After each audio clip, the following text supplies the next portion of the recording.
तिहाड़ में क्या है कि जो हमारे जाट भाई हैं, उनका वर्चस्व है, अच्छा। जाट समाज का। चाहे वो एज़ ए ऑफिशियल्स हो और चाहे वो एज़ ए प्रिज़नर हो। अच्छा, यासीन भटकल को एक बार आपने थप्पड़ जड़ दिया था जेल में। तो कहने लगे कि अरे भाई यहाँ पे तो सब ऐसे ही आते हैं। पहले कहते हैं हम चाय नहीं पीते, थोड़े दिन के बाद जो है यहाँ पे लोग चरस पीने लगते हैं। कहता है, अच्छा, फ़ोन और इंटरनेट क्यों यूज़ नहीं करने दिया था कैदियों को? भाई फ़ोन तो कैसे देखो फ़ोन की सुविधा है जेल में। अगर वो मोबाइल फ़ोन है तो वो मतलब आपका बिल वाला नंबर होना चाहिए। गिलानी जो पार्लियामेंट्री अटैक में थे, उनकी भी जेल के दौरान जान बचाई थी आपने? उनके ऊपर जेल में अटैक हो गया था। हाँ, तो तब यासीन भटकल नया-नया आया था और उसका बड़ा टेरर था और बड़ी एजेंसीज़ जो है उसके ऊपर वॉच रखी हुई थी। मैंने जड़ दिए। तो जब जड़ दिए तो उसने कंप्लेन करी अच्छा, कि भाई मेरे को जेल वालों ने शेर सिंह राणा से अटैक कराया। अटैक कराया, पिटवाया अगर हम उन्होंने। अफ़ज़ल गुरु को देखें तो वो काफ़ी पढ़े लिखे टेररिस्ट थे। पढ़े लिखे तो ये सारे ही थे, जो गिलानी है, गिलानी भी प्रोफ़ेसर वो हैं तो डीयू प्रोफ़ेसर है हाँ, डीयू में। दिल्ली यूनिवर्सिटी में। हाँ, इसके साथ एक शौकत था। अच्छा, शौकत तो जब पार्लियामेंट अटैक के बाद जब फर्स्ट डे जेल आया, तो शौकत को मेरे सेल में ही डाला। अच्छा, तो बिल्कुल टूटा-फूटा था, रात भर डर के मारे वो सोया नहीं, तो जो बाथरूम की साइड थी उधर वो लेट गया जाके, कपड़े उसके फटे-फटे से हुँ, हुँ। थे। तो जो शौकत है वो भी पत्रकार था और शौकत की वाइफ़ थी, वो भी इसमें अरेस्ट हुई थी इस केस में। वो मतलब लव मैरिज थी उनकी और लक्की भाई जो हैं, जी, वो उनको भी मैंने क्या हुआ कि जैसे वो अपने जैसे आजकल वो पॉडकास्ट में भी तो बढ़-चढ़ के यही बताते हैं, बिल्कुल, तो यही सेम नेचर उनकी जेल में भी थी। अच्छा, वो अपनी एक्टिविटीज़ को ऐसे ही बताते थे। आप कहते हो भाई 5 सेकंड में मैं आदमी को मार देता हूँ। भले ही आप 5 क्या आप 2 सेकंड में मार दोगे। लेकिन 2 सेकंड में जो मारने के बाद आपको जीवन के 10 साल तिहाड़ जेल में रहना पड़ेगा। उसके लिए क्या आप मेंटली, फिज़िकली तैयार हो कि उसका पिता उसका रेप करता था अच्छा, और वो रेप करता था और इसलिए जो है वो घर छोड़ के जा रही है। चली गई है, मतलब चली गई। तो उसके लड़की के कंप्लेन पे उसको फौजी को जो है गिरफ्तार कर लिया पुलिस ने और जेल भेज दिया। अब उसके ऊपर रेप केस लग गया। किसका रेप केस लग गया? अपनी बेटी। अपनी लड़की की तरफ से। नमस्ते दोस्तों, मैं मानवेंद्र आप लोगों के बीच फिर से आ चुका हूँ एक नया पॉडकास्ट लेकर। और आज हम जिनके घर आए हैं या कह सकते हैं जो हमारे गेस्ट हैं, उनका नाम श्री शेर सिंह राणा जी है। आज हम उनसे बात करेंगे और देखते हैं कि क्या कुछ उनके जीवन में घटना घटित हुई, उससे हम लोग क्या कुछ सीख सकते हैं। प्रणाम भैया। जी, नमस्कार। कैसे हैं भैया आप? बहुत ही अच्छा हूँ, बहुत बढ़िया। भैया, मतलब आपके ऊपर जो सबसे पहला आरोप एक लगा जीवन में, वो लगा सन 2001 में। 17 जुलाई आई थिंक उस दिन डे था, नहीं, डेट थी। 25 जुलाई। 25 जुलाई उस दिन डे थी कि शेर सिंह राणा जी अपने कुछ साथियों के साथ या कह सकते हैं कि पड़ोसियों के साथ घूमने गए हुए थे और वहाँ पर फूलन देवी की हत्या होती है और पुलिस 3 लोगों को गिरफ्तार करती है, जिनमें से एक आप भी थे। इसके बाद आप अरेस्ट होते हैं इस पूरे उसके बाद फिर आप तिहाड़ जेल में आपको देहरादून से आपको तिहाड़ जेल अगले दिन ले जाया जाता है। जी। तो तिहाड़ जेल में जब आप पहुंचे तो मतलब आपका कह सकते हैं कि मतलब स्वागत या फिर कह सकते हैं किस तरीके से आपका वहाँ पे वेलकम किया गया या क्या कुछ हुआ वहाँ पे जब आप पहुंचे? नहीं, जेल में तो स्वागत तो किसी का नहीं होता। हाँ, लेकिन और नहीं, जेल तो जेल है। जेल में स्वागत होता है। अगर हम केजरीवाल जी और भी बड़े बड़े नेताओं की बात करें तो जब वो जेल में आते हैं तो उनका अच्छे से स्वागत होता है, उन्हें एकदम वीआईपी ट्रीटमेंट मिलता है। कहा जाता है कि जेल का खाना बहुत बुरा खाना मिलता है अन्य कैदियों को, और जो जितने भी वीआईपी जाते हैं जेल में उन सबको बहुत अच्छा खाना मिलता है, उनका खाना भी अलग से बनता है। देखो मैं आपको बताता हूँ, वैसे तो जो जेल का खाना है, मुझे तो तिहाड़ की नॉलेज है। बिल्कुल। वैसे मैं कुछ-कुछ समय दूसरी जेल में भी जैसे उसी कोर्ट हियरिंग्स के दौरान रहा हूँ, बट तिहाड़ की मेरे को नॉलेज है। तिहाड़ का जो एक जो जनरल खाना है लंगर का, अच्छा। वो भी ठीक खाना है।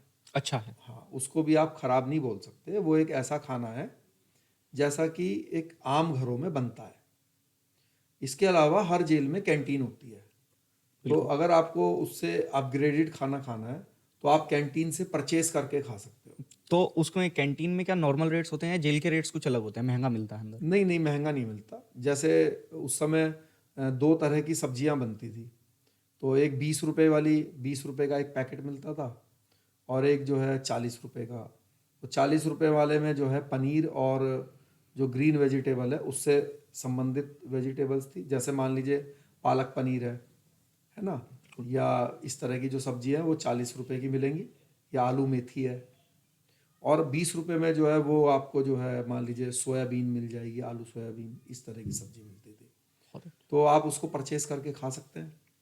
तो जब आप जेल पहुंचे तो किस तरह का आपने वहाँ पे देखा सब, कि किस तरह की कैदी हैं, कैसे कोप अप किया आपने, क्योंकि आपकी उम्र भी उस टाइम आई थिंक 24 से 25 वर्ष थी। हाँ, इससे भी थोड़ी कम रही होगी। कम। हाँ, इससे कम थी। क्या है कि देखिए जो अपना क्योंकि मैं जब फर्स्ट डे गया वहाँ पे, तो वहाँ पे उस समय ऑफिसर थे राज सिंह सुहाग। राज सिंह सुहाग। तो जाट समाज से थे वो। तो बड़े अच्छे ऑफिसर हैं वो, राज सिंह जी। तो तिहाड़ में क्या है कि जो हमारे जाट भाई हैं उनका वर्चस्व है, अच्छा। जाट समाज का, चाहे वो एज ए ऑफिशियल्स हो और चाहे वो एज ए प्रिजनर हो। तो क्योंकि कि मुझे हाई रिस्क वार्ड में रखा तिहाड़ के, तो हाई रिस्क वार्ड में जो है या तो टेररिस्ट हैं बिल्कुल। या फिर जो बड़े डॉन या क्रिमिनल हैं वो थे। ठीक है। तो जो बड़े डॉन हैं वो अधिकतर जाट समाज से हैं दिल्ली की तिहाड़ जेल में, क्योंकि दिल्ली और दिल्ली के आसपास जो है जाट समाज का बड़े बड़े गैंग हैं, उनका वर्चस्व है। और जाट भाइयों ने मेरा शुरू से ही बहुत साथ दिया। अच्छा। तो राज सिंह जी मेरे मतलब मुझे वो पहले अफसर थे जिनसे मेरा सामना हुआ। तो राज सिंह जी ने मेरा बड़ा हेल्प किया और बहुत अच्छे से मेरे को ट्रीट किया। और फिर उन्होंने मुझे हाई रिस्क वार्ड में मतलब मेरा वो बना दिया, कागज़ बना दिए मेरे। और पहले दिन तो खैर मुझे अकेले रखा गया, सिर्फ एक उत्तराखंड का बंदा था, वो उस पूरे ब्लॉक में मुझे अकेले रखा। उत्तराखंड का कौन आपके साथ? बस नाम तो मुझे ध्यान नहीं है उसका, शायद वो नेगी था अच्छा, एक, अच्छा। हाँ। तो उसको मेरे साथ रखा। तो अगले दिन जब मैं सुबह उठा, मैं तो रात के समय गया, तो उस समय तो मुझे पता भी नहीं चला कि कोई और भी है इसमें, क्योंकि वो ब्लॉक होते हैं। जैसे एक ब्लॉक में 3 सेल हैं, 4 सेल हैं, इस तरह के ब्लॉक होते हैं। बिल्कुल। तो वो 3 या 4 सेल का एक ब्लॉक था। तो एक सेल में एक बंदा होता है या तो 3-4 बंदे होते हैं। तो वो पूरा ब्लॉक खाली था, अच्छा। सिर्फ किसी एक सेल में एक बंदा था जो मैंने आपसे बताया। तो जब मैं सुबह उठा तो वो मेरे पास आया, उसने कहा कि राणा जी चाय पी लीजिए। तो सुबह 6 बजे गिनती खुलती है, अच्छा। जैसे शाम को 6-7 बजे बंद हो जाती है सेल जो होते हैं, बिल्कुल। और सुबह 6 बजे खुलती है। तो जब से सुबह 6 बजे खुला लॉकअप, तो वो आया मेरे पास, उसने कहा कि शेर सिंह भाई चाय ले लीजिए। तो मैंने कहा भाई साहब मैं तो चाय नहीं पीता। कह रहे फिर चाय नहीं पियोगे तो फिर तो करीब 11 बजे खाना मिलेगा। तो तब 6:30 बज रहे होंगे, 6:30 के आसपास चाय आती है। तो मैंने कहा कि कोई बात नहीं। तो वो कहने लगे फिर भूखे रहोगे आप 11 बजे तक, 10-11 बजे तक, तो चाय के अलावा कुछ मिलेगा नहीं फिर अभी। तो मैंने कहा मैं पीता नहीं हूँ चाय। तो कहने लगे कि अरे भाई यहाँ पे तो सब ऐसे ही आते हैं, पहले कहते हैं हम चाय नहीं पीते, थोड़े दिन के बाद जो है यहाँ पे लोग चरस पीने लगते हैं। तो मैंने कहा ठीक है भाई, जब अगर ऐसा समय आया तो तब देखेंगे, फ़िलहाल आज तो मैं कंट्रोल कर ही सकता हूँ, तो आज तो मैं नहीं पीऊँगा। तो फिर मैं इतने साल जेल में रहा, कभी मैंने चाय नहीं पी, आज भी नहीं पीता मैं, कभी नहीं पीता, कभी नहीं पी और ना ही पीता हूँ अभी। तो जो ये अपने अपने मतलब इंसान के ऊपर डिपेंड करता है। और वो बात उसकी सच थी कि कई ऐसे भी लोग होते हैं जो बेचारे जाते हैं और फिर परेशानियों के कारण या मेंटली डिप्रेशन के कारण या अलग अलग रीज़न से जो है बीड़ी सिगरेट चरस और नशे का सहारा लेने हाँ लगते हैं। स्मैक अलग अलग तरह के नशे करने लगते हैं। तो जेल के अंदर, तिहाड़ जेल में क्या-क्या सुविधाएँ मिलती हैं एक कैदी को, अगर हम बात करें तो? नहीं देखो, जेल तो सुविधाओं के लिए तो नहीं होता। जेल तो होता है कि एक व्यक्ति को समाज से अलग रखने के लिए। बिल्कुल। तो समाज से अलग रखने के लिए जो जो चीज़ें मतलब एक ह्यूमन राइट्स के अकॉर्डिंगली जो ज़रूरी ज़रूरी। हैं, तो वो चीज़ आपको प्रोवाइड कराई जाएगी। जैसे कि भाई भोजन, एक गरिमा के साथ भोजन, मतलब एक ऐसा भोजन कि भाई इंसान अच्छे से खा ले, खा ले। है ना। एक आप जहाँ पे आपको एकोमोडेशन जो मिलेगी, है ना, सेल मिलेगा बिल्कुल। या बैरिक मिलेगी, तो वो एक जगह आपको तय होएगी, है ना। तो अब क्योंकि मैं सेल में रहा, तो सेल के अंदर क्या है कि टॉयलेट बाथरूम अटैच होता अच्छा। है ना, उसके साथ में ही होता है। तो अब मान लीजिए आपके ऊपर डिपेंड है भाई, आप उसको साफ रखो या गंदा रखो, क्योंकि खुद ही आप ही साफ़ हो। करना होता है। हाँ, खुद ही साफ करेंगे, है ना। बिल्कुल। तो आप अपना खुद का आपका है, मतलब वो रूम कह लो या सेल कह लो, चक्की बोल लो उसको, तो वो है, उसको आप गंदा रखो या साफ रखो, वो तो हर व्यक्ति जो हर इंडिविजुअल है वो अपने अकॉर्डिंगली जो भी उसका रहन सहन है तो वो उसमें रहता है। रहता है। अच्छा, फ़ोन और इंटरनेट क्यों यूज़ नहीं करने दिया जाता कैदियों को?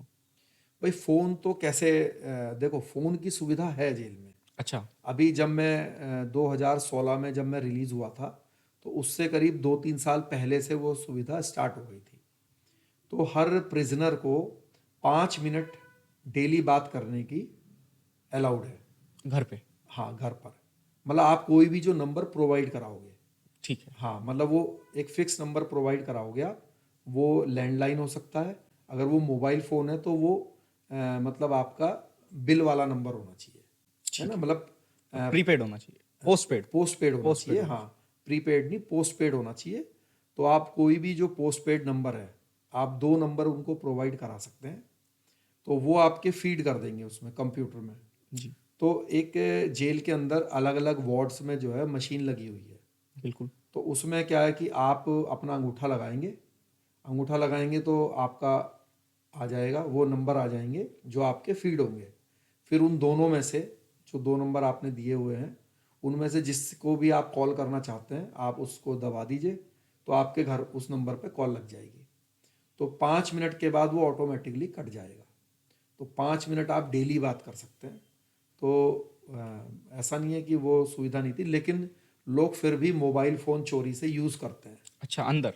हाँ, क्योंकि उसका रीज़न ये होता है कि भाई मोबाइल फ़ोन से जो लोग मान लीजिए अपने गैंग ऑपरेट कर रहे हैं, बिल्कुल। या जिनका 5 मिनट से जो है काम नहीं चल पा काम रहा। नहीं चल पा रहा है, चाहे वो अपना केस के लिए बात करनी हो, चाहे किसी को अपनी गर्लफ्रेंड से या अपनी धर्म पत्नी से, जिससे भी बात करनी हो, है ना, टाइम पास करना हो, तो वो फिर ऐसे लोग जो है चोरी से मोबाइल फ़ोन का अरेंजमेंट करते हैं। आप भी इस्तेमाल किया करते थे? नहीं देखो, मैंने निजी रूप से तो कभी अपने पास मोबाइल फ़ोन रखा नहीं है, लेकिन ऐसा नहीं मैं कहूँगा कि मैंने कभी फ़ोन को हाथ नहीं लगाया, क्योंकि ये जो मैंने आपसे बताया, ये जो सुविधा है, ये मेरे छूटने से 2-3 साल पहले ही आई थी। आई। उससे पहले तो कोई सुविधा नहीं थी बात करने की। बिल्कुल। तो उससे पहले जैसे मान लीजिए कोई वार्ड के अंदर कोई व्यक्ति है जिसके पास फ़ोन है, तो आपस में इतना कोऑपरेट करते हैं लोग कि वो मान लीजिए खाली है तो वो दे देंगे आपको थोड़ी देर बात करने के लिए। तो क्योंकि सबको पता था कि भाई ये जो है इसका मिसयूज़ नहीं करेंगे, है ना। और तो हमें तो सिंपल मान लीजिए कभी कोई ज़रूरी बात करनी है, बतानी है, पूछनी है, तो उसके हिसाब से कर लिया। अदरवाइज़ तो वीकली 2 बार मुलाकात आती है, तो वो अच्छा। मुलाकात आती थी हमारी, तो उस पर अपनी बातचीत हो जाती थी। तो ऐसी कोई बहुत ज़्यादा ज़रूरत भी नहीं पड़ी। एक्चुअली इसकी जो ज़रूरत है वो उन लोगों को पड़ती है जो लोग गैंग ऑपरेट करते हैं, जो लोगों को मान लीजिए अपने गैंग के चलाना है, फिरौती मांगनी है, पैसों का बंदोबस्त करना है गलत कामों से, तो ऐसे लोग जो है इसका उपयोग करते हैं। अच्छा, आपने एक बार जिसे कहते हैं कि मतलब गिलानी जो पार्लियामेंट्री अटैक में थे, उनकी भी जेल के दौरान जान बचाई थी आपने? उनके ऊपर जेल में अटैक हो गया था। हाँ, एक बार शायद ये जेल नंबर 1 की बात है। अच्छा। तो जेल नंबर 1 में एक दिन क्या हुआ कि उसमें कुछ ऑफिसर्स की भी मिली भगत थी। अच्छा। तो कुछ मतलब थोड़ा जैसे वो उसको सबक सिखाना चाह रहे थे। गिलानी को। हाँ, पता नहीं किस बात पे कुछ आपस में क्या प्रॉब्लम थी। तो एक तिहाड़ में क्या है कि ब्लेडबाजी बहुत ज़्यादा होती है। ब्लेडबाजी मतलब क्या है? ब्लेड, हाँ, चम्मच बहुत चलते हैं। हाँ, ब्लेड चलता है, चम्मच भी चलते हैं, बट ब्लेड है हथियार। जो ये जो मेडिकल में यूज़ होता है ना, सर्जिकल ब्लेड। Surgical blade. तो वो सर्जिकल ब्लेड जो है वो अपने मुंह में रख लेते हैं या बालों में छुपा लेते हैं। अच्छा। तो सर्जिकल ब्लेड से वो क्या करते हैं कि आपके मुंह पर मार देंगे, तो आपके चेहरे पे मार देंगे तो चेहरे पे कट लग जाएगा, है ना। तो और फिर वो अपने भी मार लेते हैं केस करने के लिए। लेकिन अपने कहाँ मारेंगे? अपने तो मार लेंगे मान लीजिए हाथ पे मार यहाँ पर लेंगे। मार लेंगे, बिल्कुल। या सर पे हल्का सा मार लेंगे। तो और सामने वाले के मार देंगे चेहरे पे, तो सामने वाले का तो चेहरा हमेशा के लिए खराब हो गया। वो जीवन भर साथ रहेगा हाँ, निशान। क्योंकि उसका निशान नहीं जाता है। बिल्कुल।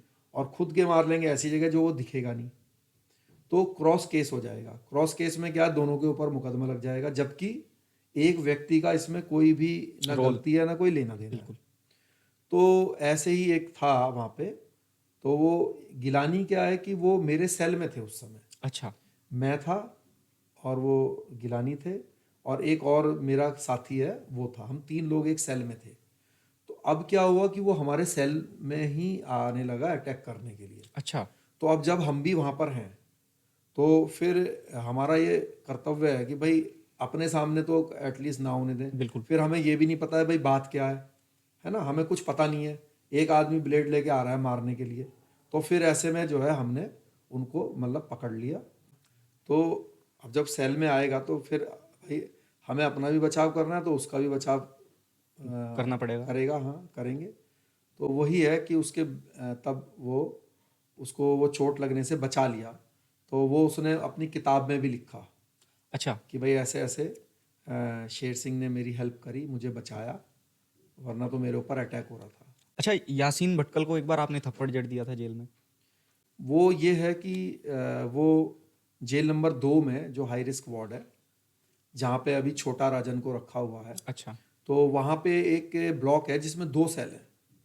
तो उसको क्या किया कि मेरे बगल वाले सेल में रख दिया और मुझे उसके साइड में रख दिया और ब्लॉक बंद कर दिया। तो दूसरे जो ब्लॉक हैं उसमें ज़्यादा सेल हैं और वो सब लोग खुले हुए थे। तो तब यासीन भटकल नया नया आया था और उसका बड़ा टेरर था और बड़ी एजेंसीज जो है उसके ऊपर वॉच रखे हुए थी। तो उसने शिकायत करी, पहले उसको अकेले रखा था, तो उसने शिकायत करी कि भाई मुझे अकेले रखा हुआ है। तो उन्होंने क्या किया, मुझे उसके बगल में रख दिया। अच्छा। अब बगल में रख दिया तो आधा टाइम मुझे खोले, आधा टाइम उसको खोले। तो मैंने जेल अथॉरिटीज़ से कहा कि भाई ये तो कोई बात नहीं है, अगर आप इसको परेशान करना चाहते हो या इसको ऊपर वॉच रखना चाहते हो, मतलब जो भी है वो इसके ऊपर करना चाहते हो, तो इसकी वजह से मुझे क्यों परेशान कर रहे हो? आपने मुझे इसके बगल में रख दिया, आप मुझे भी बंद कर देते हो। सेल में बंद कर के रखते थे, मतलब आधा टाइम, जबकि मेरे जो बगल में दूसरे लोग थे वो पूरा दिन वो खुले पूरे दिन खुले रहते थे।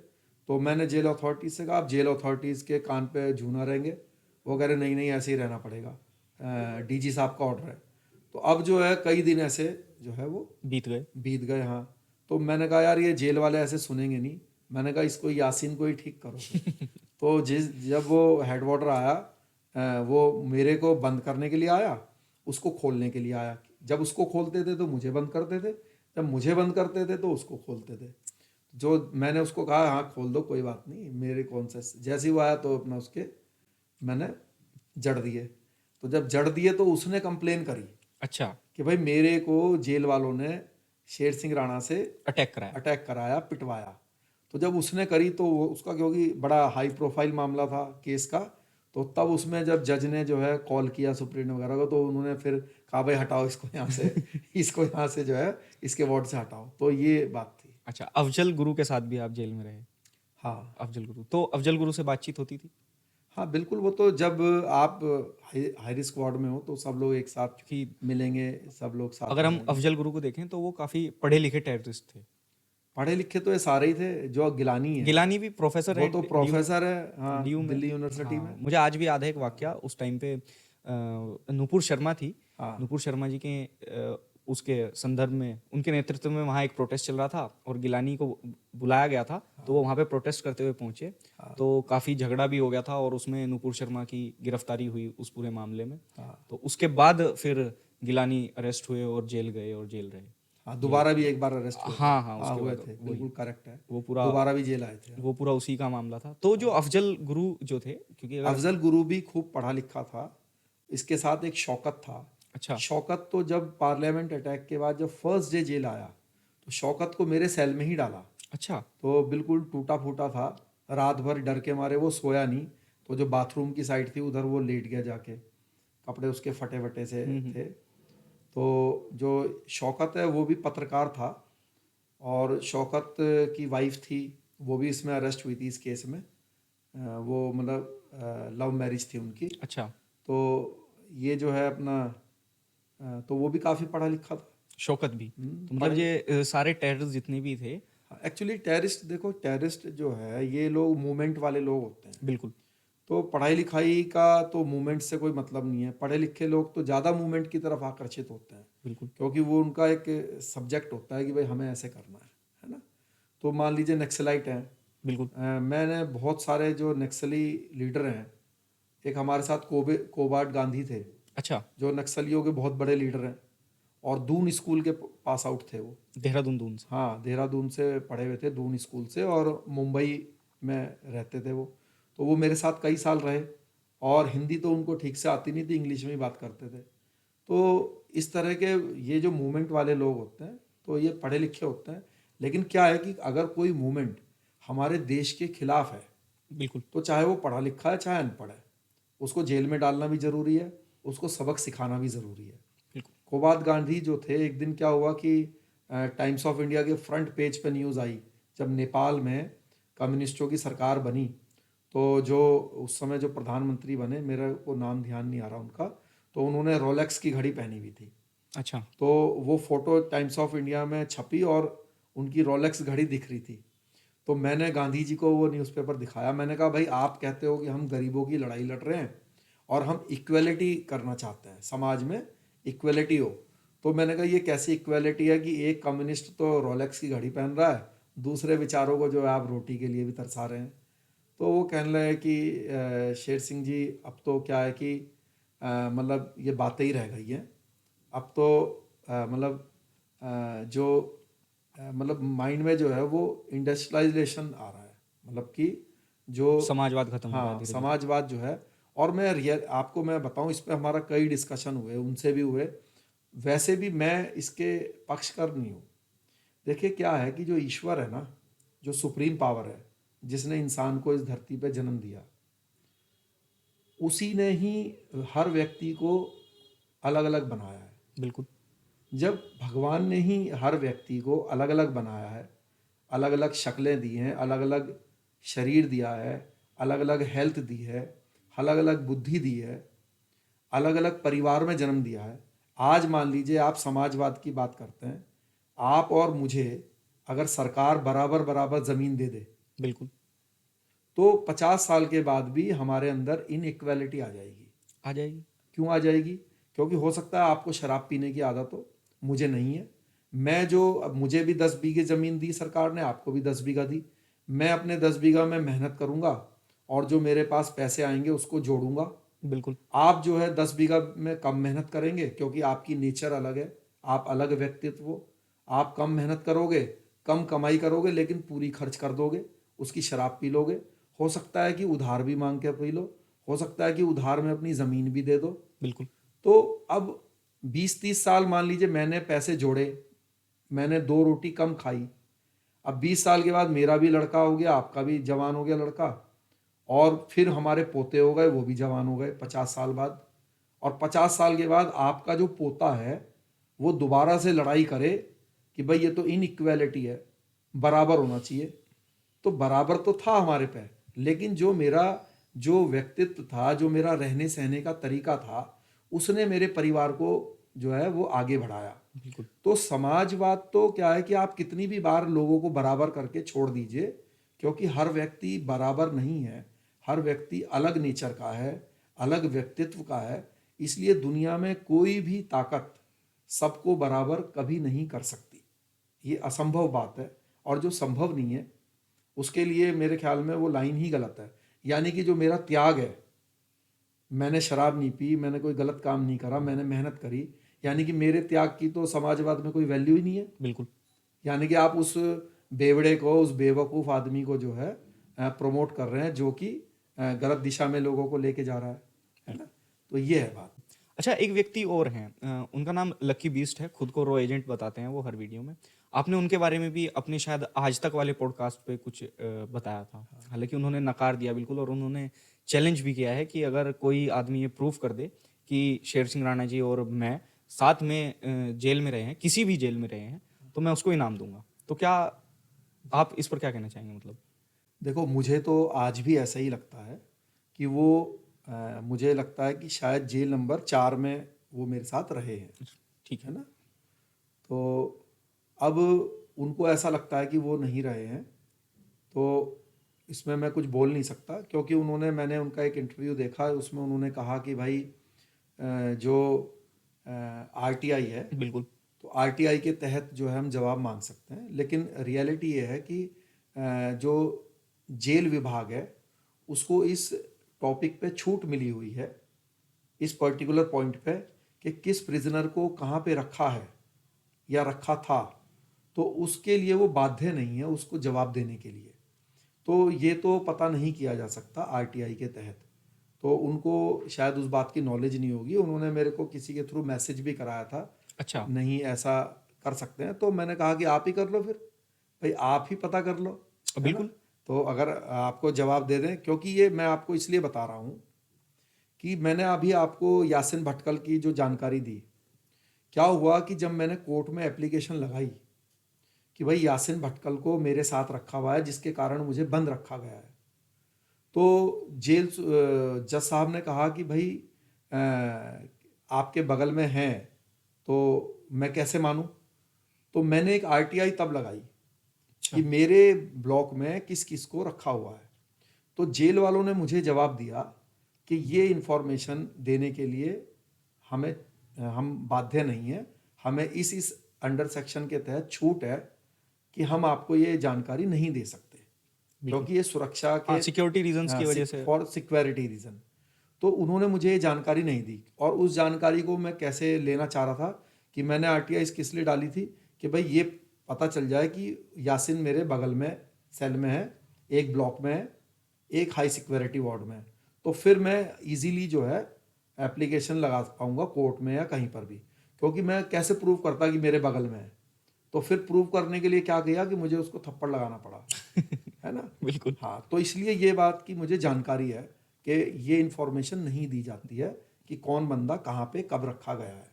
अच्छा, तो एक बार आपने लक्की बीस्ट को हिदायत भी दी थी कि आप जेल में ऐसा ना बोला करें जैसा आप बोलते हैं। नहीं नहीं, हमने हिदायत नहीं उसको बोलेंगे। देखिए, जो मुझे याद है, जेल में जब व्यक्ति होते हैं तो अलग अलग तरीके के प्रिजनर्स हैं, बिल्कुल अलग अलग तरीके से वो अपना टाइम पास करते हैं। बिल्कुल। तो एक व्यक्ति है जो अपने बारे में बताएगा, एक व्यक्ति है जो अपने गैंग के बारे में डिस्कस करेगा, किसी दूसरे के बारे में डिस्कस करेगा, अपने केस के बारे में डिस्कस करेगा, अपने मूवमेंट के बारे में डिस्कस करेगा, है ना। बिल्कुल तो अब मैं जो हूँ, मेरा जो डिस्कशन रहता था, मतलब जो मेरा जो टाइम पास करने का तरीका था वो ये था कि भाई मैं उस व्यक्ति से ज़्यादा बातचीत करता था जो थोड़ा सा मुझे लगता था कि बड़ी गपो मतलब हंसाने वाली बात करता हो, मतलब सीरियस मोड का ना हो। और जो प्योर जो क्रिमिनल मेंटेलिटी के लोग थे उनसे मैं दूरी रखता था, क्योंकि उस लाइन में हमें ना जाना, ना हमें कोई बात करनी, ना उनसे कुछ वो मतलब करना। हाँ, वास्ता। मतलब वास्ता। तो उनको मैं थोड़ा अवॉइड करता था। तो अपना जो बातचीत होती थी या तो वो टेररिस्ट जो थे उनसे होती थी, उनके मूवमेंट के रिलेटेड बात होती थी, जैसे बिल्कुल कश्मीरी मूवमेंट है, नक्सलाइट है ना, या सिख मूवमेंट है, मतलब सॉरी ये खालिस्तान मूवमेंट है।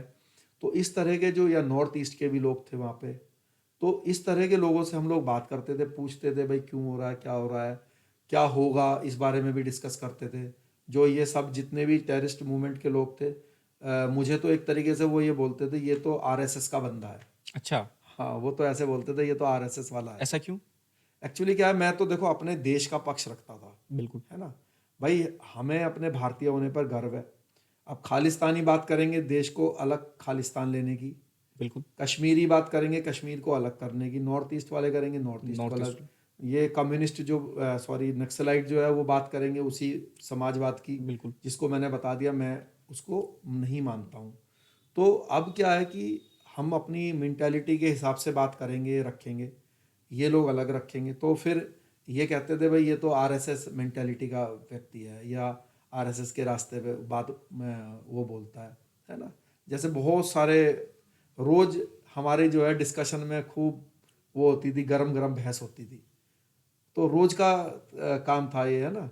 जैसे वो बोलते थे कश्मीरी कि भाई जैसे मैं उनका चेहरा देखता था, जैसे मान लीजिए हमारे फौजी शहीद हो गए बिल्कुल। तो वो मुस्कुराते थे, बातचीत करते थे। अब मुझे छेड़ते थे फिर, राणा जी आज तो 2 फौजी शहीद हो गए आपके देश के। तो मैं उनको बोलता था, मैंने कहा क्या तुम्हारा देश नहीं है क्या भाई। तो वो कहते नहीं, हमारा तो कश्मीर अलग देश है। तो मैं उनको समझाता था कि भाई ये जो हमारा जो देश है ना, ये वो देश है कि यहाँ पे जब आर्मी के सिपाही के लिए भर्ती निकलती है ना, तो अगर 1000 फौजी भर्ती करने होते हैं तो 10 लाख भर्ती होने के लिए युवा जाते जुआ हैं, जाता है बिल्कुल। और भगदड़ में मर जाते हैं 5-10। तो मैंने कहा जिस देश में भगदड़ में ही लोग फौज में भर्ती होने के लिए मर जाते हो, शहीद हो जाते हो, तो अगर तुम ये सोचते हो कि एक साल में 50 या 100 फौजियों को शहीद करके कोई डर जाएगा, तो मैंने कहा यहाँ भारत में कोई डरने वाला नहीं है ये 50-100 लोगों के शहीद होने से। और तुम भूल जाओ कि भाई तुम डरा के या शहीद करके कश्मीर कभी मिल जाएगा। मिल जाएगा, तुम हाँ कुछ अचीव कर सकते हो। हाँ, मैंने कहा ये कभी अचीव नहीं हो सकता, इसको तुम भूल जाओ, फालतू में तुम अपना लाइफ और बर्बाद कर रहे हो। तो इस तरह की बहस होती रहती थी। और लक्की भाई जो हैं जी। वो उनको भी मैंने, क्या हुआ कि जैसे वो अपने, जैसे आजकल वो पॉडकास्ट में भी तो बढ़ चढ़ के यही बताते हैं, बिल्कुल। तो यही सेम नेचर उनकी जेल में भी थी। अच्छा। वो अपनी एक्टिविटीज़ को ऐसे ही बताते थे। अब जब आप बताओगे तो जो जेल के अंदर हर तरह का व्यक्ति है, अब मान लीजिए कोई हार्ड क्रिमिनल है, बिल्कुल। अब उसका मान लीजिए कोई साथी जो है पुलिस ने पकड़ लिया, उसको एनकाउंटर कर दिया, अब आप उसको ये सारी बात बता रहे हो, उसका मान लीजिए मेंटली वो उसका कहीं और है, ध्यान जो है, तो वो तो आपसे नाराज ही होएगा ना। बिल्कुल। उसको तो आपकी बातों में कोई इंटरेस्ट नहीं है, क्योंकि सबका अपना अपना इंटरेस्ट होता है। तो अब हमारा इंटरेस्ट था तो हम आराम से सुनते थे, हमें मज़ा आता था, लेकिन उसका नहीं है मान लीजिए। तो ऐसे ही एक बार एक व्यक्ति को वो अपनी अपनी बात बता रहे होंगे, तो उन्होंने जो है उनको कुछ उल्टा सीधा बोल दिया। तो फिर जब वो मुझे 2-3 दिन नहीं दिखे, तो मेरे साथ एक व्यक्ति थे, तो मैंने उनसे पूछा कि भाई कहाँ है वो? तो उन्होंने कहा कि उनको जो है उस बंदे ने कुछ उल्टा सीधा बोल दिया। जब हम गए उनके पास, तो वो थोड़ा सा, मतलब एक, जब एक मतलब आपस में जब मायूस। सहानुभूति दिखाते हैं, हाँ। देखा मायूसी में, तो उनके आंसू से आ गए। अच्छा, उन्होंने उस चीज़ को नेगेटिव वे में लिया कि भाई आंसू आ गए। वो ये नहीं कह रहे, मैं उनका बार बार इंटरव्यू देखता हूँ, वो बच्चों जैसी बात करते हैं कि एक जो सोल्जर होता है ना, जितना पसीना वो बहाता है ना, उतना तो राणा जी ने पूरे जीवन नहीं बहाया होगा। बिल्कुल। अरे भाई, आपको कोई फिजिकल वहाँ पे दंड बैठक की वजह से थोड़ी ना रोए। इंसान के मान लीजिए माता पिता की डेथ हो जाए या कोई हादसा हो जाए आपके साथ, तो आपके अगर मान लीजिए आपके आंसू आ सकते हैं, तो इसका ये मतलब थोड़ी ना कि आप घबरा गए या डर गए। आदमी का देखिए, मान लीजिए आप अपने आप को बहुत ताकतवर समझते हैं, बहादुर समझते हैं। जेल एक ऐसी जगह है कि आप कितने भी बहादुर हो, कितने भी चालाक हो, कितने भी बड़े आदमी हो, बिल्कुल। एक जो कंगला है, जो सड़क छाप है, मान लीजिए उसने आपको धक्का दे दिया, तो आप क्या कर लेंगे बताइए? कुछ नहीं कर सकते। आप उसका मर्डर कर देंगे? नहीं। अगर आप उसका मर्डर कर देंगे, तो आपको फिर 10 साल और जेल काटनी पड़ेगी। बिल्कुल। तो एक तरफ तो आप रोज ये भगवान से प्रार्थना कर रहे हो कि भगवान जल्दी से मुझे जेल से छुड़वा, तो ऐसे तो आप चक्रव्यूह में फंसते चले जाओगे। बिल्कुल। और जो हार्ड क्रिमिनल है, जो 20-20 25-25 सालों से जेल में है और उनके छूटने के कोई चांसेस नहीं है, तो वो आपके थप्पड़ भी मार देंगे, तो आप क्या कर लोगे? कुछ नहीं। आप कहते हो भाई 5 सेकंड में मैं आदमी को मार देता हूँ। भले ही आप 5 क्या, आप 2 सेकंड में मार दोगे, लेकिन 2 सेकंड में जो मारने के बाद आपको जीवन के 10 साल तिहाड़ जेल में रहना पड़ेगा, उसके लिए क्या आप मेंटली फिजिकली तैयार हो? तो उस जो दर्द को जो समझता है, वो क्या सोचता है कि यार मैं इसका सब कुछ कर सकता हूँ, लेकिन मैं चाह के भी अगर कुछ कर दूंगा, अगर मैं कर नहीं सकता, क्योंकि अगर मैंने कुछ करा तो मेरे ऊपर मुकदमा लगेगा, मेरे को जेल और ज़्यादा, जीवन बर्बाद हो जाएगा। जीवन बर्बाद हो जाएगा। बिल्कुल। तो उसका वो डर नहीं होता, वो उसकी मजबूरी होती है। और समझदारी है। जब आदमी मजबूर होता है, तो बहादुर आदमी के आंसू निकल जाते हैं। इसमें कौन सी बुरा मानने वाली बात है भाई, है ना? तो लेकिन क्या है कि उनकी उसी बातों से समझ जाना चाहिए कि वो व्यक्ति उतने अभी बुद्धिमान नहीं है, या उतने उनमें समझ नहीं है कि सामने वाला क्या बोलना चाह रहा है। तो उतनी समझ होनी चाहिए कि भाई वो क्यों बोल रहे हैं, क्या बोल रहे हैं।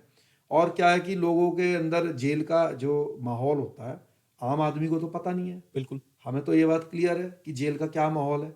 जेल में सबसे बुद्धिमान व्यक्ति वो होता है जो अपनी इज्जत बचा के, इज्जत किससे बचानी है? जेल ऑफिशियल से बचानी है। और जो जेल के अंदर जो प्रिजनर्स हैं आपके, जो साथ में रहते हैं, उनसे बचानी है। क्योंकि कौन आदमी आपको कब क्या बोल देगा, या जेल अथॉरिटी में आपको क्या व्यक्ति बोल देगा, वो कुछ भी बोल सकता है आपको। क्योंकि आपको इस तरह से चलना है कि आपको अपना कोई उल्टा सीधा ना बोले, क्योंकि वो बोल देगा तो आप क्या करोगे? कुछ नहीं कर आप सकते। मर्डर तो नहीं करा दोगे ना। अगर करा दोगे तो रहो 10 साल और जेल, दूसरे का करा दोगे तो फिर और 10 साल रहो। तो रहो, आप में दम है अगर 30-40 साल जेल काटने का, या पूरा जीवन जेल में काटने का, तो आप करते रहो, है ना? तो ये तो वो कैदी हो गए जो बहुत हाईलाइट केस थे, या जिन्होंने आपके बारे में अपनी किताबों में वर्णन किया या और चीज़ों में, जिसका हम लोगों को पता है। और कौन कौन कैदी ऐसा था वहाँ पे जो आपका दोस्त बना? कुछ कैदी ऐसे भी आएंगे जो निर्दोष थे और आपको लगा होगा कि यार इनके साथ गलत हो रहा है। ऐसे कौन कौन लोग थे वहाँ पे? नहीं, देखो, गलत और सही तो ईश्वर ही जानता है। बिल्कुल। जेल में गया हुआ हर व्यक्ति अपने आप को अधिकतर निर्दोष ही निर्दोष। समझते हैं, है ना? लेकिन हमने ऐसे बहुत सारे लोगों को देखा है वहाँ पे जिनके साथ इतना गलत हुआ है कि उनकी स्टोरी सुनी तो फिर हमने तो सोचा कि भाई अगर आपको बेवजह भी फंसा दिया जाए, जैसे कि हम सोचते थे यार तुम बेवजह जेल काट रहे, तो हमें अपना जो दुख है वो उनके सामने बहुत कम लगने लगता था। जैसे कि मैं उदाहरण देता हूँ, एक दिन मेरे साथ गाड़ी के अंदर एक व्यक्ति बैठा था, तो वो रोए जा रहा था। तो कोर्ट के अंदर जा रहे थे हम लोग गाड़ी पुलिस वैन में। तो मैंने उससे कहा भाई क्या हो गया, आप रोते जा रहे हो। तो वो पूर्व फौजी था। अच्छा। तो उसने अपनी स्टोरी बताई, तो उसकी स्टोरी सुन के मैं हिल गया। मैंने सोचा यार क्या ये संभव है। तो उसने मुझे बताया कि भाई साहब मैं फौज में था और मेरे 2 लड़कियां थी, उसके जो है 2 लड़कियां थी। तो क्या हुआ कि उसकी जो बड़ी लड़की थी वो किसी लड़के के साथ जो है वो भाग गई। तो उसकी जो वाइफ थी, उसकी वाइफ ने तुरंत ही जो है अपने उसको फ़ोन किया। वो कश्मीर में उसकी पोस्टिंग थी उस समय। तो उसने बताया कि भाई ऐसे ऐसे लड़की जो है ऐसे चली गई है, तो आप आ जाओ ज़रा। तो वो जो है आया छुट्टी लेके। हाँ, छुट्टी लेके आया तो 10-15 दिन मतलब उसको ढूंढने में लगे। तो उन्होंने पुलिस कंप्लेन नहीं कराई। तो उसको पता चल गया भाई उस लड़के से अफेयर था। तो उन्होंने लड़का लड़की को खोज लिया और लड़की को घर ले आए। अच्छा। अब घर ले आए, घर लाके उसकी जैसे थोड़ी मान लीजिए माँ बाप नाराज होते हैं तो थोड़ी पिटाई विटाई भी कर दी लड़की की। बिल्कुल। और फिर लड़की ने माफ़ी वगैरह मांग ली। लड़की को घर छोड़ के वो जो है दोबारा से ड्यूटी पे चला गया। जब दोबारा ड्यूटी पे चला गया तो करीब 3-4 महीने के बाद वो लड़की दोबारा से जो है गायब हो गई। अच्छा। अब जब दोबारा गायब हो गई तो फिर उसकी वाइफ ने उसको कॉल किया। तो फिर वो छुट्टी लेकर आया। तो छुट्टी लेकर आया तो फिर से उसने वैसे ही खोजबीन करने की शुरू करी। तो इस बार क्या किया, उस लड़की ने अपने पिता के खिलाफ एक पुलिस कंप्लेन करा दी, एफआईआर दर्ज करा दी कि उसका पिता उसका रेप करता था। अच्छा। और वो रेप करता था और इसलिए जो है वो घर छोड़ के जा रही है। चली गई है, मतलब चली गई। तो उसके लड़की के कंप्लेन पे उसको फौजी को जो है गिरफ्तार कर लिया पुलिस ने और जेल भेज दिया। अब उसके ऊपर रेप केस लग गया। किसका रेप केस लग गया? अपनी बेटी। अपनी लड़की की तरफ से। और लड़की ने अपनी माँ को कहा कि भाई ये जो घर है, जिस घर में जो उसके फादर ने अपने मेहनत से बनाया था, उसने कहा कि ये घर मेरे नाम करो, तब मैं जो है इसके खिलाफ कंप्लेन, वापस लूंगी। हाँ मतलब इसके केस को हल्का करूंगी। तो उसने जो है अपने घरवाली के नाम से और अपने नाम से वो घर बनाया हुआ था। तो उसने वो घर उसको दे दिया।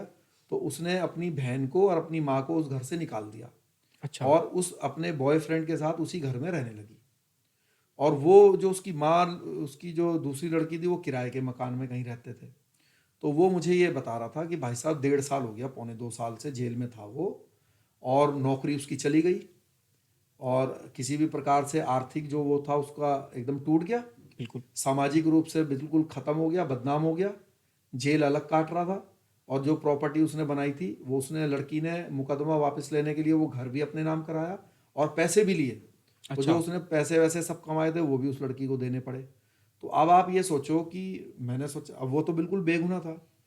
तो बेगुनाही के साथ साथ आपकी सामाजिक इज्जत भी खत्म हुई। आपका जो है मतलब आर्थिक भी आप एकदम ख़त्म हो गए। आपका पूरी फैमिली जो है बर्बाद हो गई। तो क्या है कि जब आप ऐसे लोगों को देखते हो, ऐसे लोगों के कष्ट देखते हो, तो फिर आपको अपनी जो परेशानियां हैं वो थोड़ी कम दिखने लगती हैं। तो ऐसे बहुत सारे लोग जेल में जो है टकराते हैं या टकराए हैं। और भी कई तरह के लोग, एक से एक तरह के लोग थे। तो वो क्या है कि वो वहीं का टाइम था। मेरी नेचर है बस जो समय गया उसको भूल जाओ, वर्तमान में रहना चाहिए। बिल्कुल। हमारे भागवत गीता में लिखा है कि आप वर्तमान में रहो, प्रेजेंट में रहो। जो व्यक्ति वर्तमान में रहता है, अपने जीवन को प्रेजेंट में जीता है, वही सुखी भी रहता है, यही अच्छा भी होता है। तो मेरी ये नेचर है, ना मैं ज़्यादा भविष्य के लिए सोचता हूँ, ना ही मैं भूतकाल के लिए सोचता हूँ। मैं वर्तमान में रहता हूँ, प्रेजेंट में। अच्छा, 17 फरवरी 2004 को क्या हुआ था? 17 फरवरी को मैं जेल एस्केप हुआ बिल्कुल। तिहाड़ से, जो कि हमारे देश की, सेकंड जेल ब्रेक था हाँ तिहाड़ से। हाँ पहला मतलब चार्ल्स शोबराज चाल का। शोभराज हुआ, हाँ। बिल्कुल। But one of the biggest biggest one jail आपका था। एस्केप है, हाँ। बिल्कुल। तो 17 फरवरी 2004 को तिहाड़ से एस्केप हुआ अफ़गानिस्तान जाने के लिए, क्योंकि वहाँ पे हमारे जो आखिरी भारतीय सम्राट थे पृथ्वीराज सम्राट, चौहान जी, उनकी वहाँ पे समाधि थी, ऐसा मैंने सुना था। और उनके ऊपर जूते चप्पल रखे जाते थे जब लोग जो है गौरी की गौरी की। जियारत करने जाते थे, गौरी के मज़ार पे। तो जब ये बात मुझे पता चली तिहाड़ में रहने के दौरान, प्लानिंग किस दिन से स्टार्ट किया आपने जेल एस्केप की, मतलब उसमें तो 1-1.5 साल लगा। 1-1.5 साल लंबा प्रोसेस एक पूरा? डेढ़ साल लगा उसमें। ठीक है। तो 1-1.5 साल का ये रहा पूरा प्रोसेस। और क्योंकि इस क्या है ना, ये ऐसा नहीं है कि ये पहली वो थी प्लानिंग, इससे अच्छा। पहले भी कुछ प्लानिंग्स की, लेकिन वो असफल हो गई। तो वो असफल हो गई तो फिर ये वाली प्लानिंग जो है सफल हुई कि मेरे जो कुछ साथी थे वो पुलिस की वर्दी में आए। और क्योंकि उस दिन मेरी कोर्ट डेट थी, तो जो असली पुलिस वाले थे वो लेट हो गए उनके थे। आने से पहले जो है वो मेरे जो साथी थे वो वो नकली पहुंचे, पुलिस वाले वो आए और वो लेकर चले गए। फिर थोड़ी देर के बाद असली वाले आए। असली वाले आए। तो ये इस तरीके से बाहर निकला। और सबसे पहले मैं संजय गुप्ता के नाम से एक पासपोर्ट मेरा बना, और इस पर मैं झारखंड से? सबसे पहले झारखंड से, रांची से, और इस पर मैं बांग्लादेश गया सबसे पहले। बांग्लादेश गए, फिर वहाँ पे आपने इंग्लिश ऑनर्स में एडमिशन लिया? हाँ बिल्कुल, वहाँ पे खुलना एक सिटी है खुलना बांग्लादेश में, खुलना। मेट्रोपॉलिटन सिटी है शायद हाँ वहाँ की। मेट्रोपॉलिटन सिटी है। और तो खुलना में जो है एक नॉर्दर्न यूनिवर्सिटी है, तो वहाँ पे एडमिशन लिया, क्योंकि मेरे को अपने को छुपाना था। अच्छा। भाई बांग्लादेश में मैं क्यों रह रहा हूँ, हर व्यक्ति क्वेश्चन करता था ना, बिल्कुल। तो कुछ तो बताओगे भाई क्यों रह रहे हो। और तो वहाँ की उसके लिए भाषा भी मैंने नहीं आती है? एडमिशन ले लिया था। हाँ वहाँ की भाई भाषा भी? मैं मतलब उनके अंदर एज ए बंगाली तो घुस नहीं सकता था, बिल्कुल। क्योंकि मुझे लैंग्वेज प्रॉब्लम थी और शक्ल सूरत भी नॉर्थ इंडिया जैसी है बिल्कुल। तो इसलिए मैंने वहाँ एडमिशन ले लिया। तो फिर क्योंकि मैं लीगली रहता था वहाँ पे, बिल्कुल। है ना, पासपोर्ट के साथ रहता तो था। ये जो जेल ब्रेक की जो प्लानिंग आपने की, ये आप ही ने की स्वयं, या फिर आपके दोस्तों ने भी इसमें मदद की आपकी? नहीं देखो, सहयोग तो इसमें रहता ही है भाई, हाँ, है ना, सहयोग तो एक रहेगा ही। आदमी तो कुछ नहीं कर सकता, बिल्कुल। सहयोग रहता है। बट क्या होता है कि किसी का कम योगदान होता है, किसी का ज़्यादा ज़्यादा। होता है। बट कोई भी काम हो लाइफ में, तो उसमें सहयोग रहता है लोगों का। अच्छा, तो मतलब जैसे कि आपने कुछ इंटरव्यूज़ में बताया है कि वहाँ पे 2 अफ़गानिस्तान के 2 कैदी आपके साथ रहते थे, और उन्होंने आपको हँसी मज़ाक में कह दिया था कि ये तो हम लोग हैं जो अफ़गानिस्तान से यहाँ आकर पठान लोग हैं, जो कुछ भी कर देते हैं, और आप आलू खाने वाले लोग हैं, आप ज़्यादा कुछ नहीं कर पाओगे। हमारे इतने बड़े संगठन हैं, हम यहाँ से नहीं निकल पा रहे हैं, तो आप कैसे निकलोगे? तो क्या ये बात आपने ईगो पर ले ली, या कैसे इसको? नहीं देखो, क्या हुआ कि एक दिन अखबार में ऐसी खबर आई, तो जैसे मैंने आपसे बताया कि डिस्कशन चलते रहते थे वहाँ पे, बिल्कुल। तो उन्होंने यही बात बोली जो आपने बताई। तो मैंने कहा कि चलो अगर कोई नहीं जाएगा तो मैं जाऊँगा। तो क्या हुआ कि मैंने बताया था आपसे कि जेल एक ऐसी जगह है कि सबको अपना टाइम पास करना है। बिल्कुल। तो उनको तो ये बात मिल गई टाइम पास करने के लिए। तो वो अगले दिन सुबह ही जब मैं उठा, तो ऐसे मजाक करने लगे, अरे राणा जी आप तो यहीं हो अभी, अच्छा। हम तो सोच रहे थे आप तो तिहाड़ से निकल के अफगानिस्तान पहुंच गए होंगे। तो वो जैसे फिर शाम को मिले, 2 दिन बाद दिखे, अरे आप यहीं घूम रहे हो, हम तो सोच रहे थे कि आप इस समय काबुल के किसी पहाड़ी पर बैठे होंगे। तो वो लोग जो है अपना टाइम पास करने लगे या मजाक करने लगे। तो फिर धीरे धीरे धीरे जो है एक माइंड मेकअप होता चला गया मेरा कि भाई अब जाना है। तो फिर प्लानिंग बनानी शुरू कर दी। तो शुरुआती प्लानिंग जो है वो फेल हो गई, तो बिल्कुल। फिर ये वाली प्लानिंग सक्सेस हुई जो मैंने आपसे बताई। तो 17 फरवरी 2004 को एग्जैक्टली क्या हुआ था? एग्जैक्टली तो देखो क्या है, जैसे मैंने बताया कि उस दिन मेरी कोर्ट की डेट थी। बिल्कुल। तो पुलिस वाले आते थे मुझे कोर्ट डेट पर लेने जाने बिल्कुल। के लिए। तो उससे पहले ही जो हमारे साथी थे वो पुलिस की वर्दी में आ गए लेने के लिए, ठीक है। और जो भी प्रोसीडिंग्स होती हैं वो उन्होंने कंप्लीट करी। मुझे कस्टडी में लिया आपने और लेकर बाहर चले गए। इतने में मतलब करीब 15-20 मिनट के बाद फिर असली वाले आए, और जब उन्होंने दोबारा से कहा कि भाई हमें शेर सिंह को दो, तो जेल वालों को तब पता चला कि भाई जो पहले आए थे वो तो नकली पुलिस वाले थे और असली ये हैं। तो उसके बाद फिर वहाँ पे अलार्म हो गया, और पूरी जो है एक तरीके से पूरी जेल जो है वो बंद कर दी गई। हड़कंप मच गया पूरा एकदम। हड़कंप मच गया, और फिर एकदम से मीडिया में भी आ गया, पूरे नेशनल मीडिया में। और उस समय आडवाणी जी गृह मंत्री थे, हाँ वही थे शायद, आडवाणी जी। तो उन्होंने रेड कॉर्नर नोटिस जारी कर दिया ना। तो बस इसी तरह से फिर पुलिस भी आ गई, पुलिस का इन्वॉल्वमेंट शुरू हो गया, उन्होंने खोजबीन शुरू कर दी। तो बस मैं आगे आगे और पुलिस पीछे पीछे पीछे। पीछे। तो ऐसे ही वो अच्छा, खेल चलता रहा। आज का हम पॉडकास्ट यहीं पे ख़त्म करेंगे। आप पूरा पॉडकास्ट देखिएगा, ज़्यादा से ज़्यादा शेयर कीजिएगा, लोगों को बताइएगा एक अनसंग हीरो के बारे में। और अभी जितने भी मुकदमे शेर सिंह राणा जी पे चल रहे हैं वो सभी विचाराधीन हैं न्यायालय में। न्यायालय का जो भी फैसला आएगा, शेर सिंह राणा जी उसको एकदम सर माथे पर रखते हैं। ऐसा कुछ नहीं है कि कभी उसके खिलाफ जाते हैं, कुछ ऐसा। आप एक स्केप अगर उन्होंने जीवन में किया तो वो भी एक अच्छे कॉज के लिए किया। मतलब कभी देश के